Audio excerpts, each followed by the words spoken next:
Assim como a lei da gravidade, assim como um tsunami ou um furacão, o pecado possui uma força destruidora muito grande. Ninguém em juízo perfeito se arrisca a pular de um precipício, surfar numa onda de um tsunami ou voar nos ventos de um furacão. Mas por alguma razão, muitas vezes a gente se arrisca brincando com o pecado. E a gente tem a esperança de que ele não vai nos trazer grandes problemas ou grandes consequências. Isso acontece porque a maioria das pessoas acredita que o mundo material funciona sob certas leis de causa e efeito, mas o mundo moral não. Por exemplo, todo mundo sabe que se pular de um precipício vai se esborrachar lá embaixo.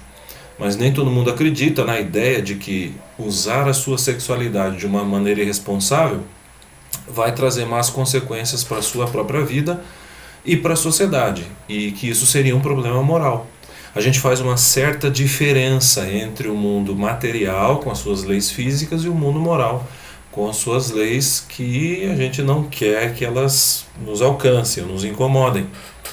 Mas parece que o pecado é terrível, né? Parece que é como comer e coçar, é só começar. O pecado, por exemplo, começa em Gênesis 3, o primeiro casal come do fruto. Em Gênesis 4, verso 8, Caim mata o seu irmão. Ainda no capítulo 4, nos versos 23 e 24, um sujeito chamado Lameque se casa com duas mulheres e começa a história da poligamia na Bíblia. E ele ainda diz assim com um tom de orgulho que matou um homem porque ele esbarrou nele, ou em um jovem porque pisou no seu pé, uma coisa assim. As traduções variam, mas o fato é que Lameque se orgulha de ter matado um homem e um jovem por motivos banais, por bobeira. É uma coisa impressionante como a humanidade ficou má em um pouco espaço de tempo. E então a gente chega no capítulo 6, nos primeiros versos de Gênesis 6, e o mundo está mergulhado na corrupção e na violência. É assim que o pecado funciona, cuidado com ele.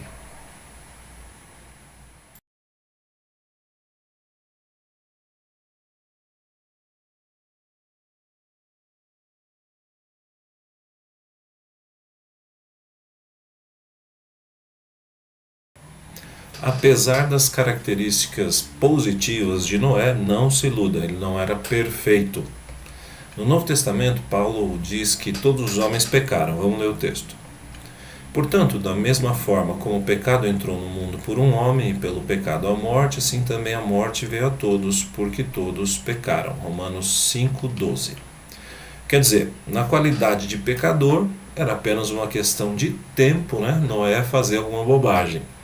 E de fato, depois que ele experimentou o poder de Deus, preservando ele dentro da arca durante 1 ano mais ou menos, ele sai dali, planta uma vinha e fica bêbado. Olha só a história. Noé, que era agricultor, foi o primeiro a plantar uma vinha. Bebeu do vinho, embriagou-se e ficou nu dentro da sua tenda. Cã, pai de Canaã, viu a nudez do pai e foi contar aos dois irmãos que estavam do lado de fora. Gênesis 9, 20 a 22. Tudo bem que você vai me dizer que o malicioso aí é Cã, o filho de Noé, e não Noé, e é verdade.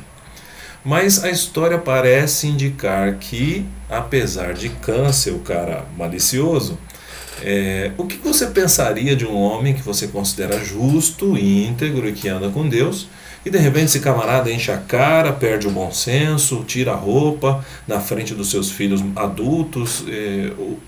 O que você pensaria de uma pessoa dessas? Não foi uma atitude legal. E isso talvez esteja registrado para a gente entender que, por melhores que sejam as nossas referências, por mais que você se esforce, por mais que você tente ser um crente de qualidade, nós somos pecadores e mais cedo ou mais tarde a gente vai perceber que precisa da graça de Deus. Que bom se a gente reconhecer isso.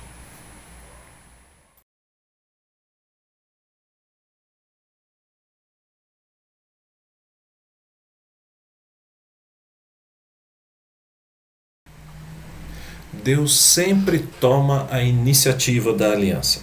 Assim foi no Éden, quando Adão e Eva perceberam os resultados do tsunami do pecado.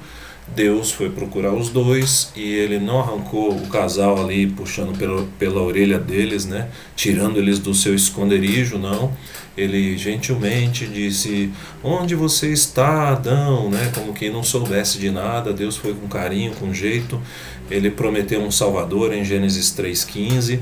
E por aí vai. Deus é sempre aquele que busca, que vai atrás, desde o Gênesis, e não é diferente na história de Noé. Na história da salvação, ele sempre aparece como quem toma a iniciativa. Agora, a gente precisa entender uma coisa. Essa aliança que ele fez no Éden, fez com Noé, e a gente vai estudar isso aí pelo resto do trimestre, essa aliança não é feita entre partes iguais. Não. Deus, ele é separado do mundo, ele é criador, e o mundo é criado, os seres humanos também são criados. Deus tem uma natureza divina, a criação não. E ao mesmo tempo, apesar de ele estar distante, infinitamente distante, ou ele ser infinitamente superior à criação, ele também se aproxima, ele se liga à criação pela aliança que ele faz e na tentativa de restaurar o Éden, o paraíso perdido. Veja esse texto que bonito. Pois assim diz o alto e sublime, que vive para sempre, e cujo nome é santo. Habito no lugar alto e santo, mas habito também com o contrito e humilde de espírito, para dar novo ânimo ao espírito do humilde e novo alento ao coração do contrito. Isaías 57:15. Então veja, Deus, ele está infinitamente acima das obras criadas e dos seres humanos criados. Mas ao mesmo tempo ele revela pelo profeta Isaías que ele está perto do humilde, para dar novo ânimo, para dar um novo alento. Isso é uma coisa bacana, é bonito esse verso. E talvez você pense assim, poxa, mas esses termos aí do concerto não me interessam, né? Na verdade, Deus, o que ele oferece como salvação pela aliança é a salvação da morte eterna. Deus oferece aqui nessa vida a salvação de uma vida sem propósito, sem significado. Não necessariamente ele vai resolver todos os nossos problemas. Você vai ver que nas alianças que ele fez, e com Noé não foi diferente, as pessoas continuam tendo suas dificuldades aqui na Terra, né? Só que tem um detalhe, ele vai te oferecer como aliança, assim como ele ofereceu a Noé, exatamente o que vai resolver o problema. Não tem meia medida, não existe outra alternativa. Por exemplo, Adão e Eva procuraram independência de Deus. Eles pensaram, né, que era possível serem deuses e viver ao seu próprio modo. E deu no que deu. Mais tarde, Abraão tentou pegar um atalho para receber a promessa da aliança. E fez um filho com Agar e deu no que deu. Então entenda uma coisa, se você vai entrar em aliança ou em concerto com Deus, você vai ter que aceitar os termos que Ele te dá e confiar, não tem outro jeito. Às vezes, como eu já disse, você não se sente muito confortável com esses termos, você talvez quisesse mais, e eu também. Mas note que na história da salvação, Deus está desenhando a história para um dia Jesus Cristo nascer, como ele de fato nasceu, e finalmente voltar e estabelecer o juízo e a salvação, assim como o juízo e a salvação estão presentes na aliança e na história de Noé.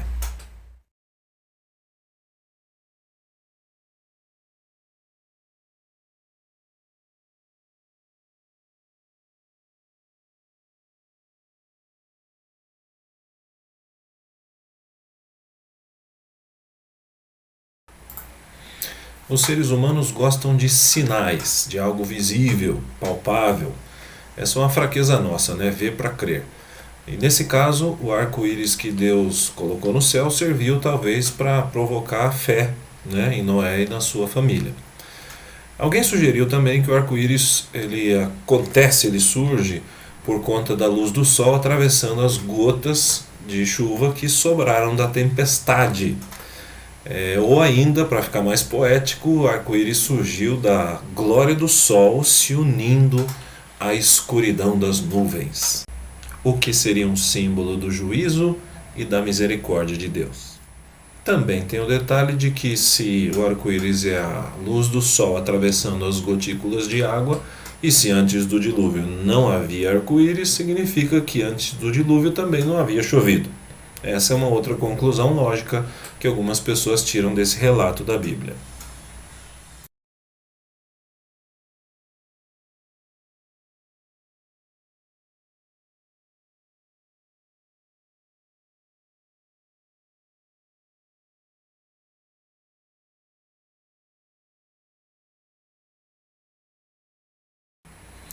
A ideia de Noé e a sua família serem os restantes ou os remanescentes apareceu de forma bem resumida na semana passada.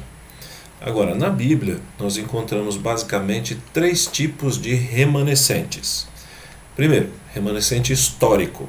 Remanescente histórico é o povo, a pessoa que sobrevive a uma catástrofe.